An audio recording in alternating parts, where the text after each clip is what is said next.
మొన్న విజయసాయి రెడ్డి లాంటి వదిలిపోయారు పోతే పోని అట్లాంటి వాళ్ళు పోని. జగన్ అన్నాడు కదా, జగన్ సార్ అన్నాడు కదా ఒకటే మాట, ఎంతమంది అన్నా పోని, పోతే పోని అన్నాడు కదా జగన్ సార్, అంతే కదా. మరి ఏంటి ఇప్పుడు మళ్ళీ ప్రజల్లోకి వస్తారంటున్నారు కదా, ఏంటి మరి మళ్ళీ జగన్ పాదయాత్ర చేస్తారంటున్నారు కదా, ఎలా ఉంటుంది? ప్రజల కోసం చేస్తాడు, నెక్స్ట్ సీఎం ఆయనే గెలుస్తాడన్న. ఈ పథకాలన్నీ అందిస్తే వీళ్ళు ఇచ్చిన హామీలన్నీ నెరవేరిస్తే ఒకవేళ చెప్పలేము. వీళ్ళు చేయలేదు అనుకో, ప్రజలు కూడా గుడ్డోళ్ళేం కాదు అన్న. ప్రజలేం గుడ్డోళ్ళేం కాదు. ఈ రోజు ఉంటే రేపు పొద్దున వాళ్ళకి కూడా ఇంకా ఈ సంవత్సరం చూస్తారు, ఇంకో సంవత్సరం చూస్తారు, ఇంకో సంవత్సరం చూస్తారు.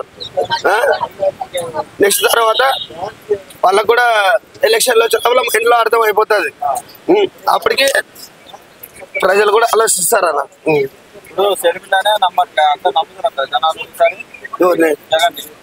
నమ్ముతారన్న. చేసిన పథకాలు మంచిగా ఉన్నాయి అన్న, మంచిగా ఉన్నాయి.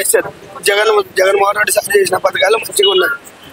ఏమన్నా ఇప్పటికి అమ్మఒడి, రైతు భరోసా, ఎలక్షన్ కోడ్ జరిగినా కూడా రైతు భరోసా చేసినాడు అన్న జగన్మోహన్ రెడ్డి సారు.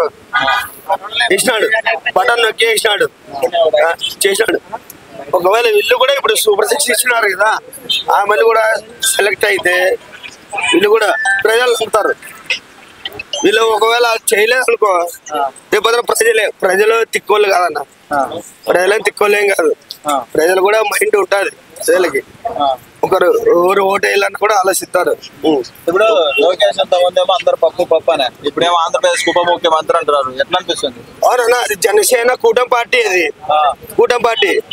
వాళ్ళు ఏమనుకుంటారు అంటే, కూటమిలోన చంద్రబాబు నాయుడు ఏమనుకుంటున్నా అంటే, నా కొడుకుని ఉప ముఖ్యమంత్రి. ఇప్పుడు వాళ్ళకి గొడవలు పడతాయి కదన్నా. ఇప్పుడు